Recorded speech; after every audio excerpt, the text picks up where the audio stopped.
Chapter 15. A Happy Return. Before I left Miss Matty at Cranford, everything had been comfortably arranged for her. Even Mrs. Jameson's approval of her selling tea had been gained. That oracle had taken a few days to consider whether by so doing Miss Matty would forfeit her right to the privileges of society in Cranford. I think she had some little idea of mortifying Lady Glenmire by the decision she gave at last, which was to this effect: that whereas a married woman takes her husband's rank by the strict laws of precedence, an unmarried woman retains the station her father occupied. So Cranford was allowed to visit Miss Matty, and, whether allowed or not, it intended to visit Lady Glenmire. But what was our surprise, our dismay, when we learned that Mr. and Mrs. Hoggins were returning on the following Tuesday? Mrs. Hoggins? Had she absolutely dropped her title, and so, in a spirit of bravado, cut the aristocracy to become a Hoggins? She, who might have been called Lady Glenmire to her dying day. Mrs. Jameson was pleased. She said it only convinced her of what she had known from the first, that the creature had a low taste. But the creature looked very happy on Sunday at church, nor did we see it necessary to keep our veils down on that side of our bonnets on which Mr. and Mrs. Hoggins sat, as Mrs. Jameson did, thereby missing all the smiling glory of his face and all the becoming blushes of hers. I am not sure if Martha and Jem looked more radiant in the afternoon, when they too made their first appearance. Mrs. Jameson soothed the turbulence of her soul by having the blinds of her windows drawn down, as if for a funeral, on the day when Mr. and Mrs. Hoggins received callers. And it was with some difficulty that she was prevailed upon to continue the St. James's Chronicle, so indignant was she with its having inserted the announcement of the marriage. Miss Matty's sale went off famously. She retained the furniture of her sitting room and bedroom, the former of which she was to occupy till Martha could meet with a lodger who might wish to take it. And into this sitting room and bedroom she had to cram all sorts of things, which were, the auctioneer assured her, bought in for her at the sale by an unknown friend. I always suspected Mrs. Fitzadam of this, but she must have had an accessory who knew what articles were particularly regarded by Miss Matty on account of their associations with her early days. The rest of the house looked rather bare, to be sure, all except one tiny bedroom, of which my father allowed me to purchase the furniture for my occasional use in case of Miss Matty's illness. I had expended my own small store in buying all manner of comfits and lozenges, in order to tempt the little people whom Miss Matty loved so much to come about her. Tea in bright green canisters, and comfits in tumblers, Miss Matty and I felt quite proud as we looked round us on the evening before the shop was to be opened. Martha had scoured the boarded floor to a white cleanliness, and it was adorned with a brilliant piece of oilcloth on which customers were to stand before the table counter.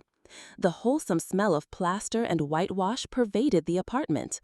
A very small Matilda Jenkins, licensed to sell tea, was hidden under the lintel of the new door, and 2 boxes of tea, with cabalistic inscriptions all over them, stood ready to disgorge their contents into the canisters. Miss Matty, as I ought to have mentioned before, had had some scruples of conscience at selling tea, when there was already Mr. Johnson in the town who included it among his numerous commodities. And before she could quite reconcile herself to the adoption of her new business, she had trotted down to his shop, unknown to me, to tell him of the project that was entertained, and to inquire if it was likely to injure his business. My father called this idea of hers great nonsense, and wondered how tradespeople were to get on if there was to be a continual consulting of each other's interests, which would put a stop to all competition directly. And perhaps it would not have done in Drumble, but in Cranford it answered very well, for not only did Mr. Johnson kindly put at rest all Miss Matty's scruples and fear of injuring his business, but I have reason to know he repeatedly sent customers to her, saying that the teas he kept were of a common kind, but that Miss Jenkins had all the choice sorts. And expensive tea is a very favorite luxury with well-to-do tradespeople and rich farmers' wives, who turn up their noses at the Congo and Sochong prevalent at many tables of gentility, and will have nothing else than gunpowder and pekoe for themselves. But to return to Miss Matty, it was really very pleasant to see how her unselfishness and simple sense of justice called out the same good qualities in others. She never seemed to think anyone would impose upon her because she should be so grieved to do it to them. I have heard her put a stop to the asseverances of the man who brought her coals by quietly saying, "I am sure you would be sorry to bring me wrong weight," and if the coals were short measure that time, I don't believe they ever were again.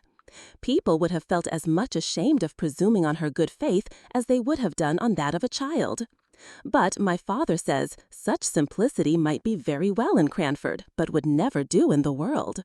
And I fancy the world must be very bad, for, with all my father's suspicion of everyone with whom he has dealings, and in spite of all his many precautions, he lost upwards of £1,000 by roguery only last year.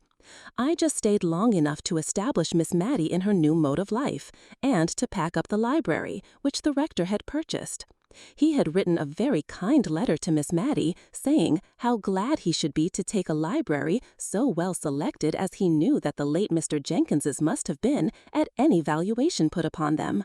And when she agreed to this, with a touch of sorrowful gladness that they would go back to the rectory and be arranged on the accustomed walls once more, he sent word that he feared that he had not room for them all, and perhaps Miss Matty would kindly allow him to leave some volumes on her shelves. But Miss Matty said that she had her Bible and Johnson's dictionary, and should not have much time for reading, she was afraid. Still, I retained a few books out of consideration for the rector's kindness. The money which he had paid, and that produced by the sale, was partly expended in the stock of tea, and part of it was invested against a rainy day, i.e., old age or illness. It was but a small sum, it is true, and it occasioned a few evasions of truth and white lies, all of which I think very wrong indeed, in theory, and would rather not put them in practice, for we knew Miss Matty would be perplexed as to her duty if she were aware of any little reserve fund being made for her while the debts of the bank remained unpaid. Moreover, she had never been told of the way in which her friends were contributing to pay the rent. I should have liked to tell her this, but the mystery of the affair gave a piquancy to their deed of kindness which the ladies were unwilling to give up. And at first Martha had to shirk many a perplexed question as to her ways and means of living in such a house, but by and by Miss Matty's prudent uneasiness sank down into acquiescence with the existing arrangement. I left Miss Matty with a good heart. Her sales of tea during the first 2 days had surpassed my most sanguine expectations. The whole country round seemed to be all out of tea at once. The only alteration I could have desired in Miss Matty's way of doing business was that she should not have so plaintively entreated some of her customers not to buy green tea, running it down as a slow poison, sure to destroy the nerves and produce all manner of evil. Their pertinacity in taking it, in spite of all her warnings, distressed her so much that I really thought she would relinquish the sale of it, and so lose half her custom. And I was driven to my wits' end for instances of longevity entirely attributable to a perseverant use of green tea. But the final argument which settled the question was a happy reference of mine to the train oil and tallow candles, which the Eskimos not only enjoy but digest. After that, she acknowledged that one man's meat might be another man's poison, and contented herself thenceforward with an occasional remonstrance when she thought the purchaser was too young and innocent to be acquainted with the evil effects green tea produced on some constitutions, and an habitual sigh when people old enough to choose more wisely would prefer it. I went over from Drumble once a quarter at least to settle the accounts, and see after the necessary business letters. And, speaking of letters, I began to be very much ashamed of remembering my letter to the Aga Jenkins, and very glad I had never named my writing to anyone. I only hoped the letter was lost. No answer came. No sign was made. About a year after Miss Matty set up shop, I received one of Martha's hieroglyphics, begging me to come to Cranford very soon. I was afraid that Miss Matty was ill, and went off that very afternoon, and took Martha by surprise when she saw me on opening the door.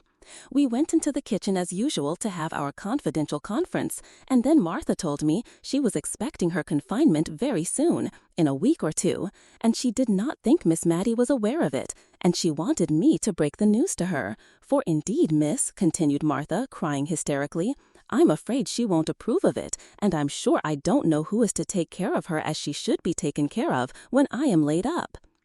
I comforted Martha by telling her I would remain till she was about again, and only wished she had told me her reason for this sudden summons, as then I would have brought the requisite stock of clothes. But Martha was so tearful and tender-spirited and unlike her usual self that I said as little as possible about myself and endeavored rather to comfort Martha under all the probable and possible misfortunes which came crowding upon her imagination. I then stole out of the house door and made my appearance as if I were a customer in the shop, just to take Miss Matty by surprise and gain an idea of how she looked in her new situation. It was warm May weather, so only the little half door was closed, and Miss Matty sat behind the counter knitting an elaborate pair of garters. Elaborate they seemed to me, but the difficult stitch was no weight upon her mind, for she was singing in a low voice to herself as her needles went rapidly in and out. I call it singing, but I dare say a musician would not use that word to the tuneless yet sweet